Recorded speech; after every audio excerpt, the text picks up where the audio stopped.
Hello again, this is Ahmed. Today we'll be talking about design class diagram, yet another tool in the Agile modeling toolbox that get us closer to the actual code design objects. It has, what kind of attributes, what kind of public and private methods. Again, this is not to document things before we start. This is to get started and to have make sure that we have that common understanding.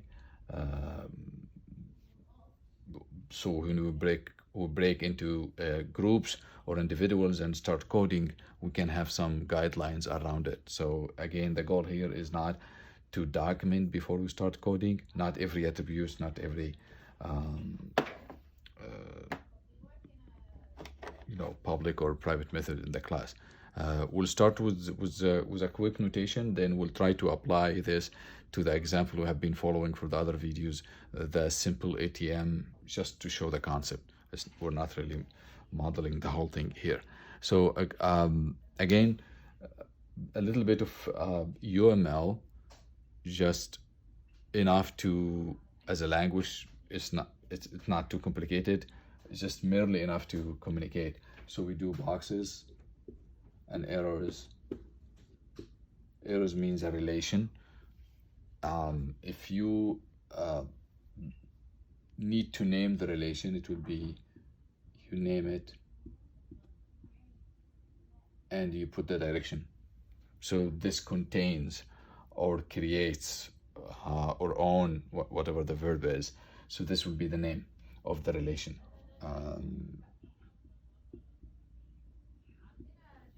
Here we do the multiplicity, so this will be a one-to-one or one-to-many. Also we do an identifier. Identifier here means if this is, let's say A, and this is B, and this is a one-to-one, maybe B will have a reference to A, and it will be A. So you would expect this to be a property in A that's referring to this. It can be a list. So if B, so this would be A because A has one. If A has multiple B, so it would be as a list here. Again, just a few notations to get this working. So direction, name if needed, those field names or role, what kind of role B play in the relation, or vice versa for this. The other thing would be inheritance. So when we do, let's do another color here.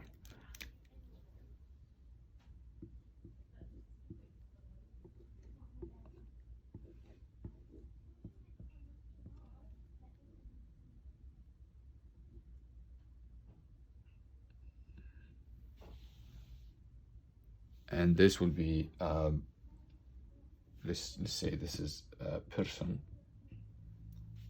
and maybe here would be an employee or maybe a client. They're both inheriting from a person. Another thing with the in the object-oriented, the composition. And in the composition, let's do another. Composition will be like a building, and maybe an apartment or a room,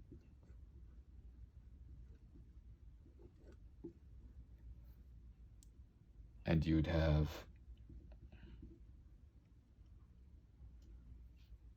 so a building has rooms or composed from rooms, and this will be a one-to-many, and you can have a self-notation that a room can have multiple nested or something. So again, this is composition, this is inheritance, and this is kind of the other notation of the relation as well. As we would see in the example, so if A is a class here, it will be this as a name, two sections. This would be properties, and these would be methods or functions. This would be private function, and you put the signature. This would be public function,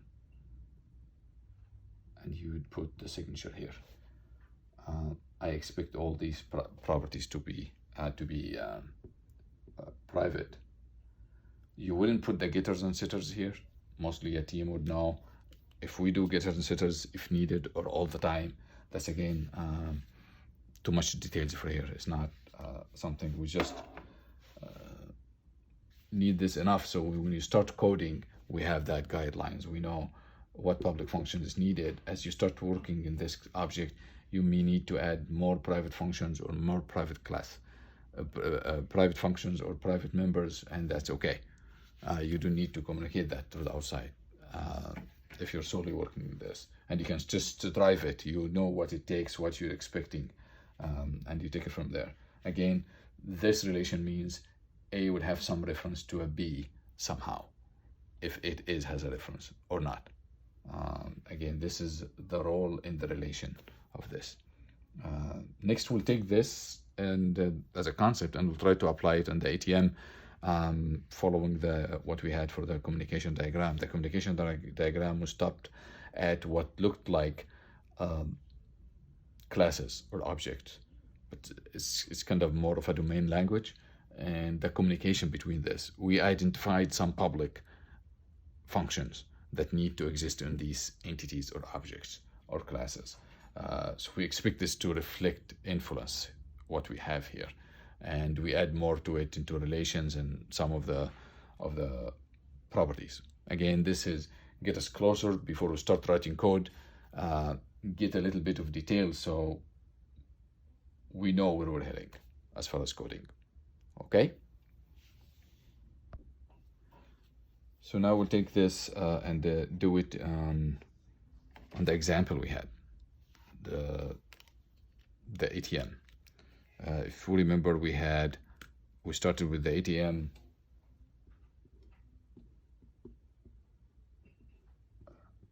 that has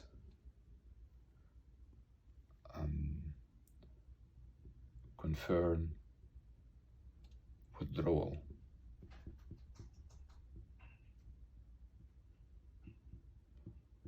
and maybe it has the account and the amount. And then we had the receipt.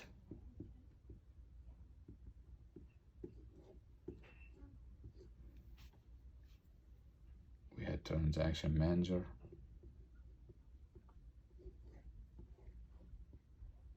And we know that this had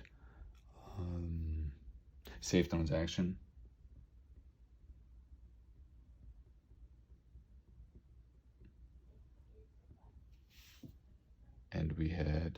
And save transaction will be internal, because if you remember the communication diagram, it has self looping. So the transaction will call, says, so this is a private function.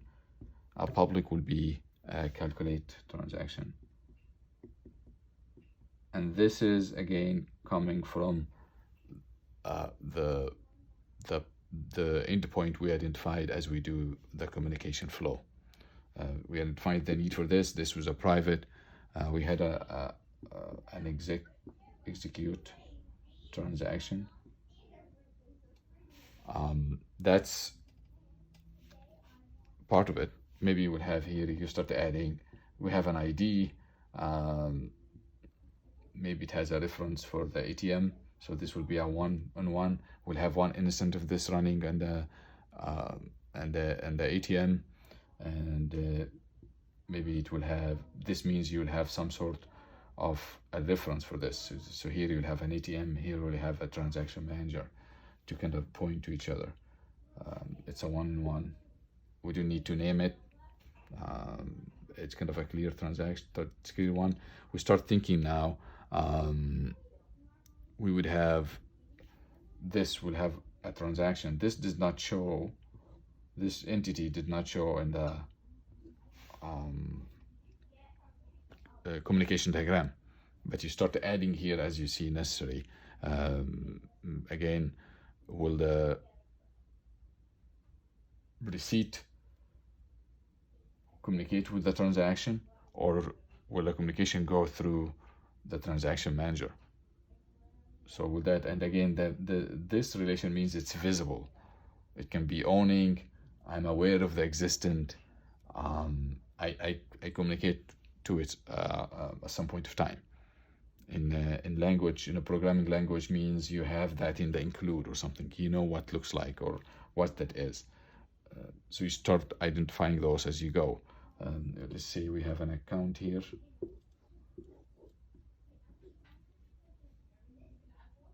And so account, the transaction will have a relation with the account.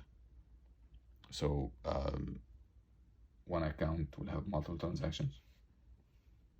And you would have, would that be a relation between account and, would there be a relation between account? Maybe I need an account holder or manager. Account holder was a different one because that's a different. So we don't have the space for everything here, so we'll focus on that relation between transaction, receipt, ATM, and transaction manager, and how this will work.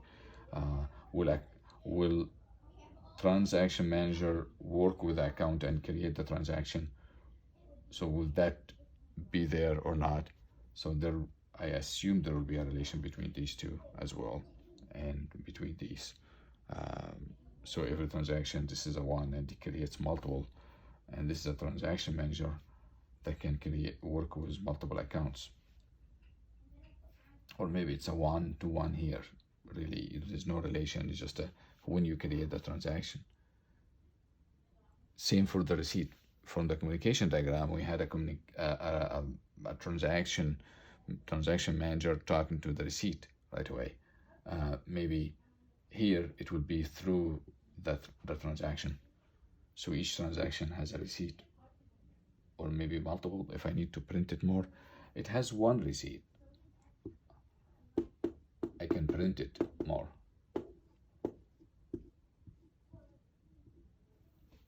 There we go. I know we had here generate receipt, and this came from the communication diagram as well. This is a public function. Maybe you would need a receipt ID, maybe a transaction ID that comes from this relation. For the printer, I would expect something that say print receipt, and it will take the ID. So there is maybe a relation. Printer would know what is a receipt because it will be a parameter here. ATM will work with this. I usually have one printer in ATM. Maybe an ATM will have an ID, location, and these are private variable. Maybe some other information as well. In an account, you would have ID, available balance. These are private functions. There will be more, but this is just examples. Notes, available, active or not. This is typical. You do, is fund available? I think this is what we called it in the communication diagram. And this will be available, a public function that takes the amount, entertain Boolean. Yeah, you have something or not. And also you would have update balance. And this, from the communication diagram, we will be called from the transaction manager. As you execute the transaction, it will call this function. So you see how we came here with an idea of some objects. We added more that did not exist, and we came in knowing some public functions that we need. We started adding properties to it, identifying more relations. Maybe as we get into details, we find out, you know what, I do not need this here. It needs to be in the transaction, execute transaction. It will be in the transaction, something the transaction would know. I know here that this will have a save. Transaction would know how to save itself, not here, maybe. So instead of this is here, you change it. So as you get more into the detail close to the object-oriented, things can come up, and you would go back and reflect in the communication diagram to keep everything consistent. Again, this is more of this is a static view, a relation, what have. Communication shows a flow. It's more of a dynamic, it has a dynamic nature of it. Everything is a living document. You go back to change it whenever you need to. I do not need to maintain one of these for the whole system. It's just for this scope, and later I would have more. I would just reference it. I don't need the details of it. It's just helping you as we start coding in pairs or as a mob, or we have an idea where we're heading. We have some outline of the object-oriented design.